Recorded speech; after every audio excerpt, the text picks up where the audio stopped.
Pada malam hari ini saya sudah ada di sebuah galeri yang ada di Palagan Tentara Pelajar yang ada di utara Monumen Jogja Kembali, tepatnya di Galeri Sri Sasanti. Nah, pada malam hari ini saya menghadiri pembukaan pameran Aan Gunawan, seorang pelukis yang konon sangat berbakat. Nah pemirsa, selamat menikmati. Sri Sasanti Galeri berkesempatan untuk mengundang Anda kembali pada malam pembukaan pameran tunggal dengan mengangkat judul Insight, dan pameran ini merupakan pameran yang ke-9 yang sudah diselenggarakan Sri Sasanti Galeri pada tahun ini ya. Dan pameran ini nanti akan menampilkan sekitar 20 karya rupa, 2 dimensi dari seorang perupa. Ini masih muda sepertinya, muda usia. Untuk Mas Aan Gunawan, iya, tepuk tangannya dulu dong buat Mas Aan Gunawan, sudah berpameran di Sri Sasanti Galeri. Iya, dan tentu saja melalui proses kurasi yang sudah dilakukan oleh Bapak A.A. Nurjaman. Terima kasih buat Bapak A.A. Nurjaman pada pameran Insight di Sri Sasanti Galeri. Kepada Mas Aan Gunawan dan Bapak A.A. Nurjaman, kami persilahkan. Pada malam ini saya bersyukur dipercaya oleh Saudara Aan Gunawan bertitel Insight.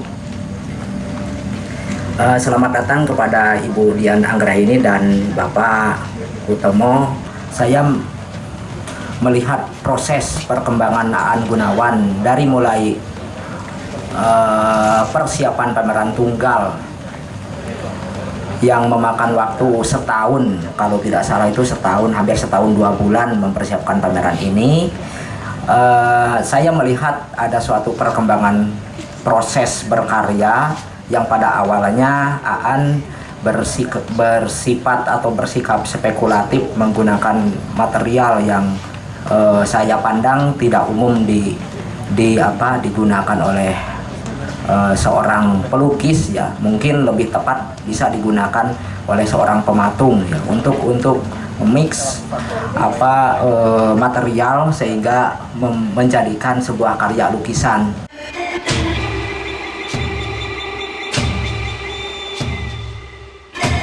Kamu berdikari, yes, yes, yes.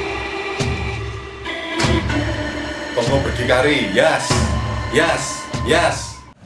Jadi Aan Gunawan mulai menggunakan cat akrilik secara intens.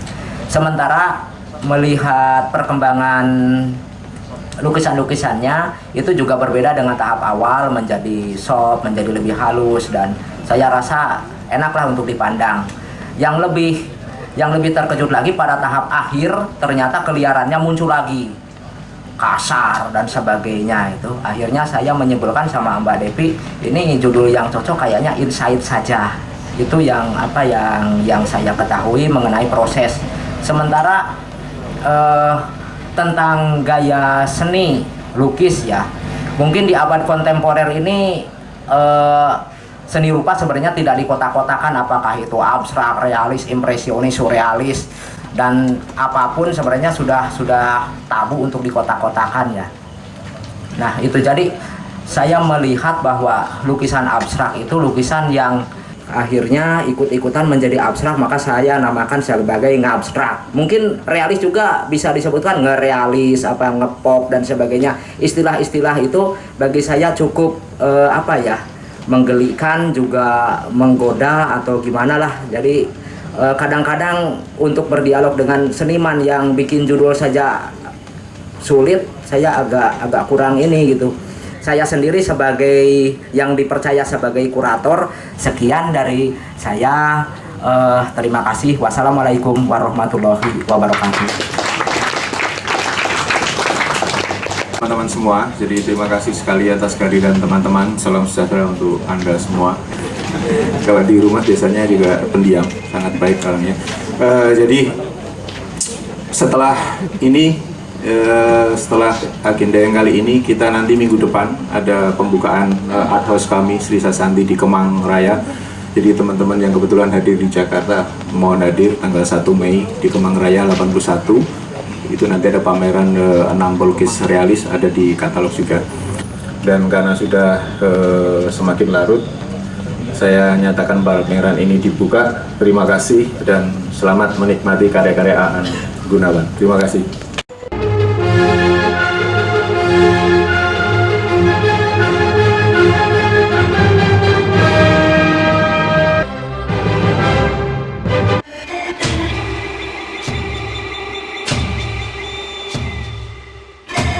Toko berdikari, yes, yes, yes. Toko berdikari, yes, yes, yes. Apa pendapat Mas Heri Kris terhadap pameran pada malam hari ini? Pameran dari saudara Aan Gunawan menurut saya menarik, karyanya secara teknis. Ya, agak keras Mas. Secara teknis cukup perfect. Penggarapannya cukup perfect, artistik dan cukup inovatif. Ada beberapa teknik yang berbeda-beda dan explore tentang bahan, tentang tema yang kadang sedikit ke abstrak, kadang imajiner, kadang ada yang secara visual bentuknya jelas, tapi ini secara keseluruhan cukup menarik menurut saya. Iya, iya. Artinya bagi seorang pelukis sendiri ini semacam memberi wawasan lain nggak itu? Memberi satu selera baru, atau inspirasi baru. Satu selera baru bahwa ternyata ada karya semacam ini dengan teknik seperti serat, seperti ada lelehan air, tapi tinggal bagaimana mengasah tema dari setiap kanvas ini menjadi berbeda. Iya, iya. Jangan sampai terjebak pada masalah teknis saja. Kalau menurut Mas Heri, kedepannya bagaimana ini Aan Gunawan ini? Lihat karya-karyanya sekarang ini. Saya pikir dari pameran tunggal ini cukup konsisten dalam hal dia memilih sebuah karakter karya-karyanya. Jadi ada benang merah dari satu karya dengan karya yang lain. Nah ini kan teruji nanti dari sekian tahun ke depan bagaimana untuk menghadapi situasi seni rupa pada saat sekarang ini. Seharusnya Aan tetap mengolah terus dengan teknik gaya semacam ini, tinggal mengembangkan dari tema satu ke tema yang lain sehingga karya periodisasinya jadi berbeda. Ya agak abstrak aja karena kan sekarang musimnya realis dan apa ya, labor art ya, agak-agak komik kayak gitu. Tapi kita memamerkan yang lebih agak berbeda, pikir bisa lebih lah di sini, lebih beda lah. Dengan beberapa. Karena kita sudah menyiapkannya 2 tahun sebelumnya untuk pameran ini. Oh sesungguhnya 2 tahun, 2 bukan 1 tahun ya? 1 tahun lebih lah, Oh, 1,5 tahun. Oh iya, iya, iya. Benar-benar total banget seniman juga. Tadi disebutkan memang dari sisi teknik dia sedikit memasukkan unsur patung itu memang benar ya? Patung? Tadi tadi bilang. Mungkin langsung dia lebih tahu ya Oh, gitu masalah ya? kurasinya, aku nggak terjun langsung ke situ. Kalau Aan sama Aan kan sudah dari awal Aan menggambar yang belum jadi seniman, dia sudah berhubungan langsung sama Aan. Jadi lebih tahu dia. Tapi bagi Sri Sasanti sendiri memang Aan Gunawan ini cukup potensial ya untuk dia. Iya, cukup potensial. Kenapa itu Mbak? Ya karena dia karakternya beda ya dari yang seniman, dan dia menggali karakternya dia tuh udah lama abstrak, dia selalu tampil abstrak, tidak mengkonsumsi dengan isu-isu yang pasar ya. Walaupun seperti ini aku pikir masih banyak yang lumayan menarik gitu, karena dia lihat dari visualnya aja sudah cukup menarik. Detailnya yang dia gali itu.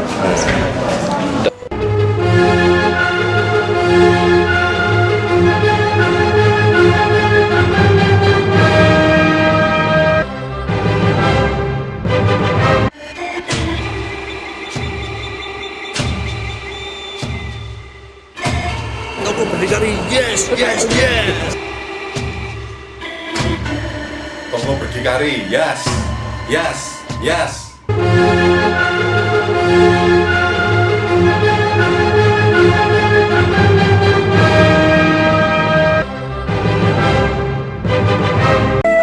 Yang istimewa apa Mas dari Aan Gunawan ini?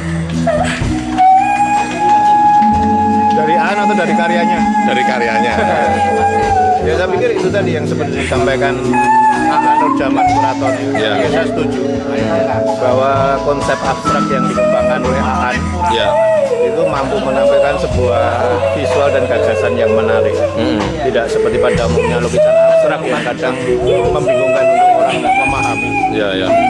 Artinya dia juga berani kadang keluar dari konsep abstrak yang umum. Ya. Karena beberapa karyanya menampilkan sebuah figuratif ataupun visual-visual benda-benda tertentu. Tapi secara keseluruhan tetap memenuhi konteks abstrak tadi. Jadi saya pikir visualnya sama gagasan yang ditampilkan selain teknik yang dipakai juga saya pikir istimewa. Dan kayaknya sesuatu yang baru ya. Mungkin artinya sekarang kan juga kalau kita lihat lagi tren seni rupa Indonesia saat ini sudah semakin jarang orang menemukan abstrak. Kayak abstraksi yang ditampilkan Aan saya pikir sangat khusus, sangat menarik, istimewa. Ya, ya, ya. Karena tadi saya sedikit omong-omong dengan Harry Chris, itu dia mengatakan itu cukup memancing untuk berkarya yang lain gitu loh. Oh, Harry Chris bilang begitu. Oh iya. Ya artinya kan berarti kan memang karyanya Aan bisa menimbulkan inspirasi. Artinya kalau kita lihat juga per masing-masing lukisan bisa menimbulkan interpretasi yang bermacam-macam. Saya pikir menarik, artinya karya yang bagus kan harus bisa memancing sebuah interpretasi, sebuah inspirasi. Padahal abstrak. Ya, ya. Di tengah sulitnya seperti sekarang ini, kenapa Mas masih aktif itu Mas? Apanya sulit? Kan di luar, oh iya, di luar kan. Nah kita sebagai galeri kan punya komitmen jangka panjang. Ya, Artinya kalau galeri yang memang punya komitmen jangka panjang, dia harus tetap eksis dengan program. ya, ya. Seperti apapun kondisi pasar, dia harus tetap konsisten dengan program. Itu yang kita lakukan. Ya. Bahkan kita pun sekarang memberanikan diri membuka satu lagi Srasati di Jakarta. Padahal kondisi pasar juga lagi ini bagian dari komitmen kita jangka panjang. Ya, ya, ya, ya. Tapi secara dengan panjang kita tetap optimis bahwa sana seni rupa Indonesia tetap punya tempat. Juga tentu nantinya dari sisi pasar pun juga pasti akan menarik. Di tag Facebookku Ya, Mas ya, ya. ya. Yang tahun lalu Heeh. Radio total Kontrol. galeri itu kira-kira Radio apa? 100 lebih ya. Seniman Indonesia yang ikut itu 112. Di Ini Singapura satu Art lagu Fair. Singapura Art Fair ya. Artinya Singapura yang komunitas Kalau kita senimannya, bisa main. galerinya pun tidak sebanyak di sini, dia bisa punya dibawain lagi oleh event Jenny Indonesia Art Fair. Jamie Kulo. Kenapa kita enggak? Ngomongin gimana? Kenapa ini tidak ya Bang? Makanya perlu dipanas-panasi gitu ya. Ya menurut saya artinya Kalau- semua pihak saya pikir harus berkepentingan karena kalau Oke. ada Indonesia Art Fair, kayak misalkan di musik ada Java Jazz, itu kan juga event Sambil internasional ngepen yang loh, Mas. benefitnya banyak Kalau ya untuk aja seniman, kan. untuk pemusik, untuk pelukis kalau Indonesia Art Fair, juga untuk pemerintah. Soalnya ada sisi turisme, Ya. image negara kita bukan negara yang rusuh, Ya, ya. kayak Kalau yang tentang art management apa Mas? art management itu saya sebenarnya intinya saya bilang bahwasanya sekarang seniman-seniman kita, terutama yang muda, kalau memang dia komitmen untuk menjadi artis, dia harus profesional. Tapi sekarang menjadi seniman itu harus dijadikan seperti semacam profesi. Tidak bisa main-main lagi gitu. Tidak bisa Ya? main-main lagi. Ini bukan hobi gitu, Iya, iya. profesi. Iya, iya. Makanya dia harus di-manage. Iya. Kalau misalkan ada berbagai macam cara memanage, misalkan kalau yang SWA manajemen itu ada Edi Dono, Ya. ada Edi Hara, itu memang seniman yang dibekali talenta manajemen manajerial, jadi dia bisa memanage dirinya sendiri. Iya, iya, iya. Tapi yang tidak mampu bagaimana kan pertanyaan itu? Ya. Ada yang menunjuk istrinya, misalkan Putu Sutabujaya. Iya, iya. Ini juga berkemampuan manajerial. Iya. Tapi kalau tidak mampu sendiri, tidak punya istri atau keluarga yang bisa memanajemen, pertanyaannya siapa yang harus manajemen ini? Harus tunjuk orang lain atau lembaga. Itu yang intinya saya tulis itu. Nah, akhirnya pemirsa, semuanya terpulang kepada Anda, dan saya Argo Pratomo mengucapkan terima kasih atas perhatian Anda. Selamat malam dan sampai jumpa.